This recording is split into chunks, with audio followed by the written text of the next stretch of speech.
Coming right up, Straight Talk with Art Levine. Our guest tonight, Port of Long Beach Chief Executive Jon Slangerup, as we continue our 23rd anniversary year. Straight Talk is brought to you in part by the Port of Long Beach, a leader in international trade and environmental stewardship. And the Press Telegram, your local news leader for over 100 years. And Scan Health Plan, for your health and independence.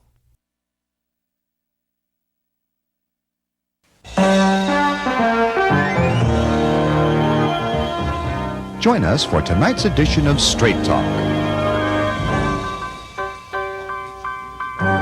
And now your host, Art Levine. Good evening and welcome to Straight Talk. We have a great show for you tonight. Our guest for the entire show is the Chief Executive of the Port of Long Beach, Jon Slangerup.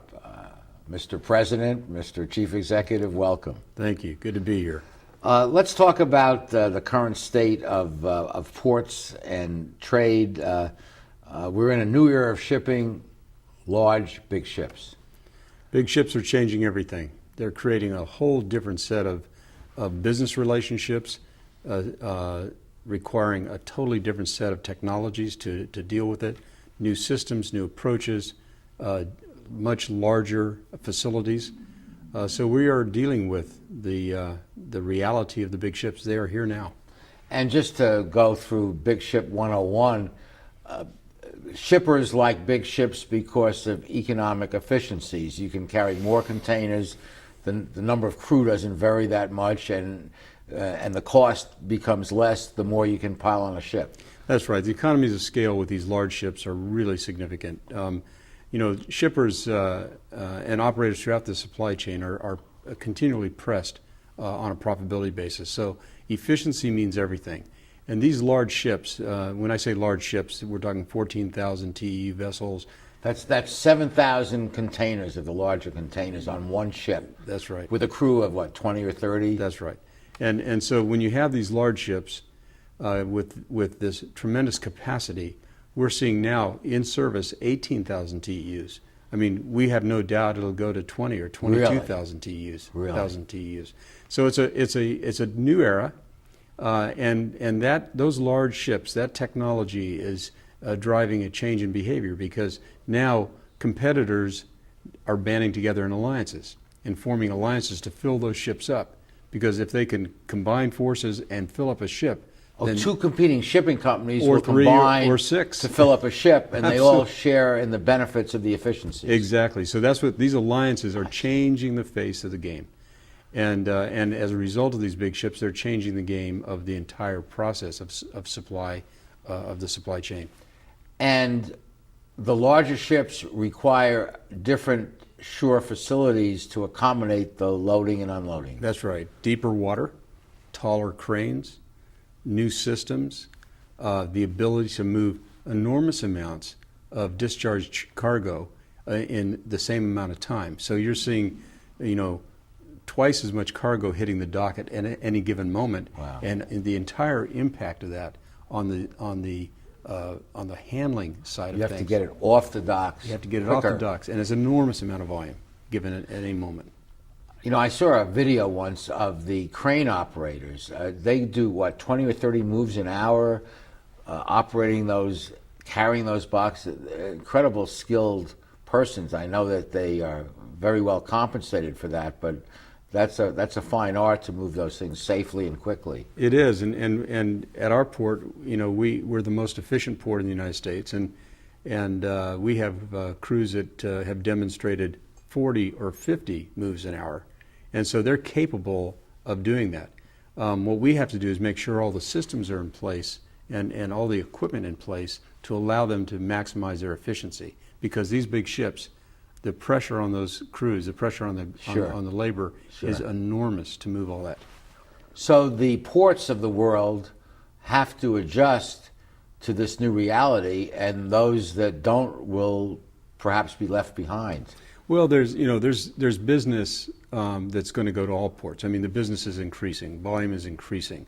Not all of it's big ships.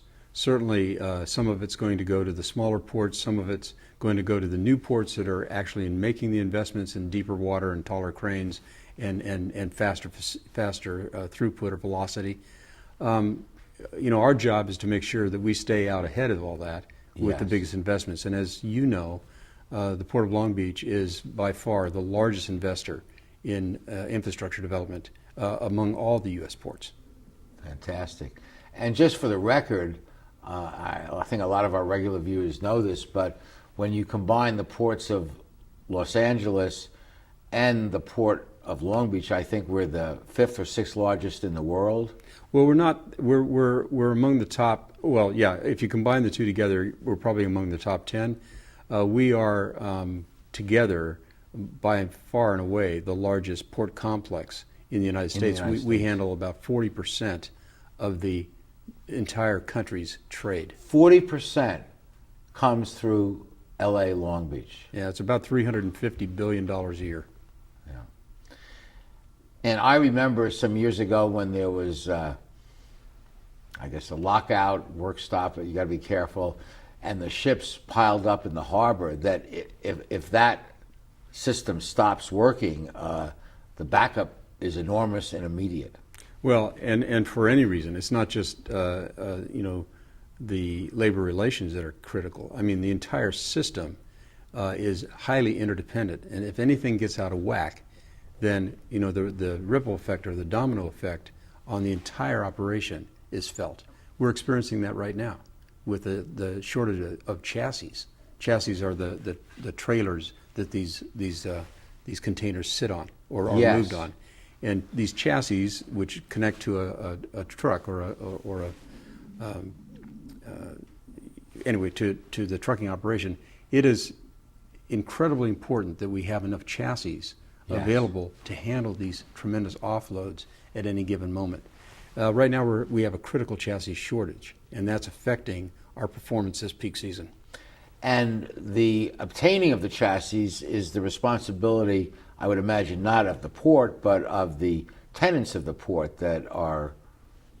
Yeah, the operators of the port terminals are dependent on owners and service providers of these chassis. So there's, in our case, in our port, there's about 3 large asset owners that operate these chassis.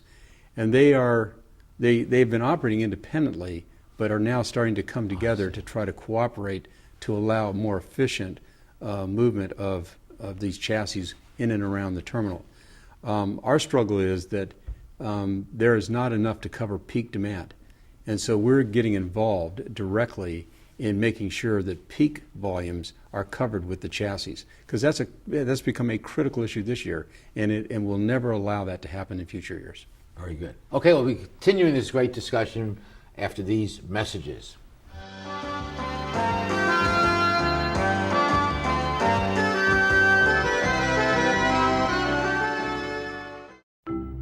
At the Port of Long Beach, we're not only delivering jobs, smart ideas, and forward-thinking environmental initiatives.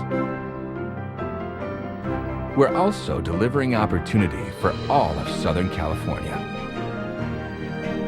Oh, and a clearer horizon line. To learn more, go to POLB.com. The Port of Long Beach, thinking outside the docks.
There's a world of opportunity available through the College of Continuing and Professional Education at Cal State Long Beach.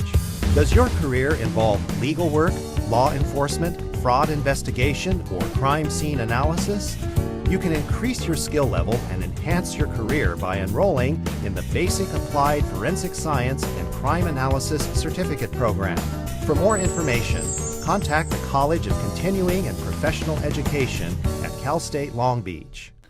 We're back with Jon Slangerup, the Chief Executive of the Port of Long Beach. Jon, let's talk about the capital construction projects you have at the port. Over $4 billion of stuff going in there, which is enormous. And of course, the first is the Gerald Desmond Bridge replacement. And I was at your ceremony a while back. And let's take a look at the rendering of this iconic bridge. Tell us about it. Yeah, this is going to be an extraordinary infrastructure addition to the skyline of the city. It's going to be not just iconic in its design, but it's going to be extraordinarily tall. These towers are over 500 feet tall. Wow! So they're taller than our trade center in the city. So it's going to change the entire, and it'll be lit up at night beautifully, and it'll change the entire look and feel of the city. It is also a design that is really the first in California, and and only one of a few built in the entire United States. So it's going to be a complete departure from traditional bridge building, and given that it's being built on an active oil field, which has a seismic impact. And the challenges. The challenges have been enormous, and we've done a great job on it. And 15% of the country's commerce will be going across that bridge, That's so right. we have to be sure it's secure. Yeah, that's right, and it's a great addition. I mean, it increases the capacity of the bridge by a third. Yeah. So that's going to relieve some of the congestion that we've experienced in the past. And coupled with that, of course, is the development of Middle Harbor, which is basically creating a giant mega terminal. Yes, it is an amazing terminal. There's several things about the Middle Harbor that are noteworthy. First, it's the world's first all-electric terminal, which effectively renders as a zero-emission terminal. It's all electric. That's great. And this terminal is so large. If you put it in context, if it was a port, it would be the fourth largest port in the United States. Wow. So it's a very significant infrastructure. And this particular facility will increase our overall capacity for containers by about 20%. And so it's a $4 billion plus combined project with thousands of jobs for several years. That's right. And these two projects alone are about $2.5 billion. We have another $1 billion that we're investing in expanded rail. Yes. Part of the congestion problem with all ports, but particularly with ours, is the need for additional rail efficiency. So we're putting $1 billion into expanded rail that will take our on-dock handling of freight with the rail cars from about 24% to about 35%. And that will dramatically reduce the number of trucks needed to go on the highways. Yeah, and amen to that. We all would like to reduce the trucks on the 710 and elsewhere. Yeah, that's right. Let's talk about competition for a moment. Panama Canal, we've all read about, is expanding their capacity to handle some of the larger ships, but apparently not all the larger ships. Yeah, unfortunately, it was probably impossible for anybody to predict how big these ships would get. But the ships we're handling now at our port are up to 14,000 TEUs, and there's now in service 18,000 TEU ships. Both from 14,000 and beyond, they don't go through the new Panama Canal. So it doesn't mean that they won't increase traffic, and it doesn't mean there won't be potential diversion of traffic from the West Coast ports, but it just simply is not the threat that everybody thinks it is. So just for the record, a shipper can choose to deliver goods to Long Beach and then by rail take them into the central United States or even to the East Coast. That's right. Or go through the Panama Canal and land and dock in New York or East Coast ports, and that they have to do the calculus on cost. They have to do the calculus on cost, but they also have to, from a competitive standpoint, we need to make sure that the velocity of our movement of goods from the origin to destination is a superior value proposition than taking it elsewhere. And so our focus as a business is to continue to improve the efficiency of our ports. We don't take anything for granted. And you've had a distinguished career in business, including 20 years at FedEx and moving FedEx Canada from a small to a giant entity. And if we remember anything about FedEx, if it absolutely, positively has to be there on time. Yeah. Ours was all about the focus on the entire supply chain and understanding how to speed trade or cargo from origin to destination. And I'm applying those same principles here. To us, it's all about the value we create at the port in terms of improving origin to destination shipping. And it's in the entire supply chain, not just the port. It always impressed me, and I grew up in an advertising family, but I remember the FedEx commercials, and people would pay a premium to know that that folder would be there at 10 a.m. the next day. You pay a lot of extra money for the certainty of performance, time-sensitive performance. And now that I'm thinking about it, in a sense, the port is time-sensitive performance. It is, not on an urgent basis like express delivery is in the world of transportation, but it is a critical piece because whatever we can do to accelerate movement of those containers through our port improves or reduces the cost really effectively downstream because they don't have to rely as much on expedited freight. So if we run like a clock throughout the entire system, then we actually reduce costs and add value into the system. And I know it's true with airplanes that they want to unload, clean, and fill up with new passengers and get out of the airport as quickly as possible. I suppose the same is true of ships. The faster you can unload them and free up that expensive asset to go sail somewhere else, the better it is. Well, the shipping companies make no money sitting at a dock. Yeah. They make their money on the water. So absolutely right, we have to move those ships in and out as quickly as possible. And of course, the port has continued to lead in environmental issues. I know it's known as the green port, the greenest port in the world, cutting edge stuff, but you also reach out throughout the community in environmental areas. Well, we care very much about principles of environmental justice. So everything we do is felt by the community. The dramatic reductions in air pollution that have been a direct result of our programs and initiatives are felt by the community. And so everything we look forward with involve the community. We constantly interface with the community to understand their concerns and how our programs affect them. And you would think with growth at, say, 5 or 6% a year, which has been, I think, average over the years, sometimes more, you would have more pollution because you're moving more goods, and yet the actual numbers are different. Yeah, well, that's exactly right. And people don't understand that, this is California, and California is a world leader in making the magic happen on environmental sustainability. It is really true. We have grown this economy.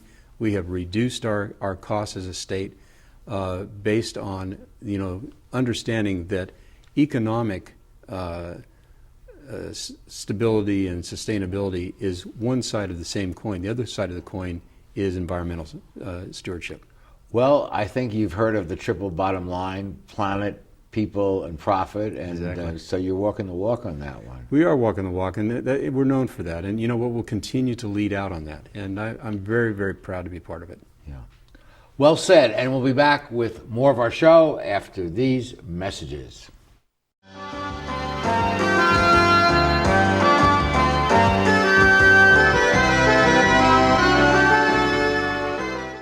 How do you like your chances the rest of the way? I got no idea. But I do know that if we stay with Naples Rib Company, at least we won't go hungry. Coach, what do you think about some of those questionable calls tonight? Yeah, but if you want a sound call, I'd call Naples Rib Company. You can't miss on that call. Then Naples Rib Company is part of your game plan? There really is nothing more motivating than a great barbecue meal at Naples Rib Company. Victory or not, Naples Rib Company, great game plan.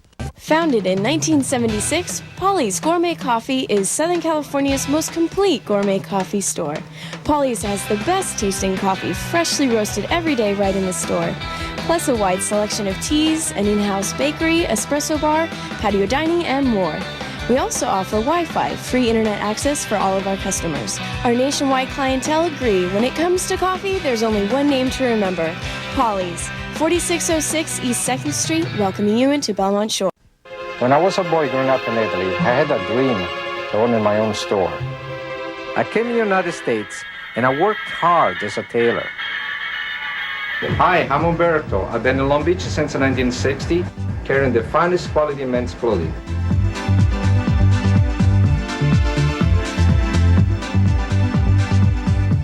Italy's a long way away, but styles are just around the corner. Umberto, 2141 Bellflower, Long Beach. I think the dancing started right around the time we got charter. All of a sudden, he's downloading all these music videos and prancing around like some show pony. I even caught him dancing along to musicals on demand. I've never seen him so much as tap his foot. I just didn't get it. And then one day, I did. Get TV, internet, and phone for $29.99 each per month. Charter, make way for more. Continuing conversation with Jon Slangerup, Chief Executive of the Port of Long Beach. Jon, 30,000 jobs are represented by the trade you do each year. Yeah, that's the tip of the iceberg. I mean, obviously the impact of moving all this volume probably across the country is probably 1.5 million jobs. Wow. But regionally, we are a big contributor to jobs. Let's talk about the relationship between the port and the city. There's been some publicity given over the last year or so of disagreements and all. Just give us your view of what the relationship should be between the port and the city. Well, what it should be and what it is the same. It is a great relationship. We are the city. There is no question among our team and the city team that we are one team. Whatever happened in the past was under a different regime. Okay. This is a new day. We have a new mayor. We have a new port leader. We have largely a new city council, and we have the same thing on the other side in L.A. So it's a perfect time. And I know the mayor came 3 days after he took office to meet with you and the staff of the port to give that message we're all on the same team. And he shows up frequently. We are either together or on the phone at least once a week. Really? Absolutely. Okay. Everyone's on the same page. We're on the same page. Okay, let's turn briefly to the new proposed Civic Center where the port may or may not be a participant. Any comment you'd like to make about the possibility of the port participating in that new Civic Center complex? Well, we're a city enterprise, right? And we want to be part of it. We just need to look at it. We haven't had a chance to review plans, the economics of it. We haven't had a chance to do that yet. So, in the coming weeks, we're going to have a chance to see it, and we will do everything we can to participate in it. If it's just not doable, it's not doable. But, our attitude is we're part of the city. Yeah. Let's talk about you for a second. You've had a very distinguished career. We mentioned FedEx earlier. You've been with turnaround companies. You've been very successful. And this job, I'm told, may not have competed salary-wise with what you otherwise had done, but you said you wanted to do this because this looks like fun. Well, it's not just fun. This work is important. This is my chance to serve, and frankly, at this point in my career, the chance to do something really important is very appealing. You cannot beat this environment. Large-scale logistics combined with energy and environmental. Yeah. It's perfect for my background. Wonderful. We're so glad to have you Thank as you. part of the team. And we'll be back with the rest of our show after these messages.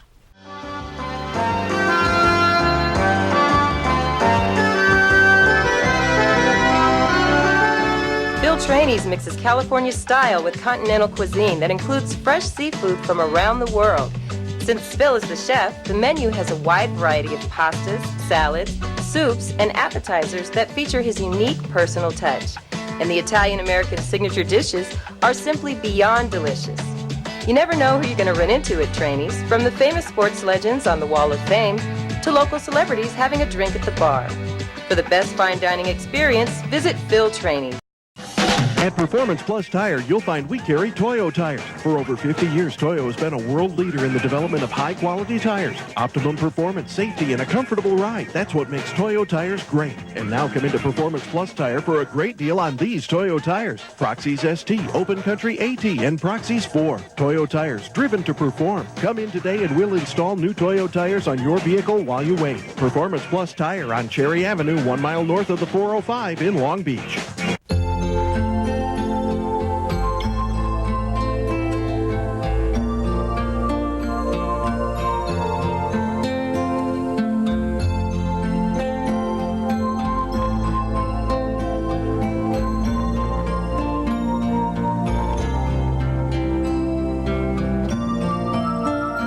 Take care of those who are closest to you, from our family to yours.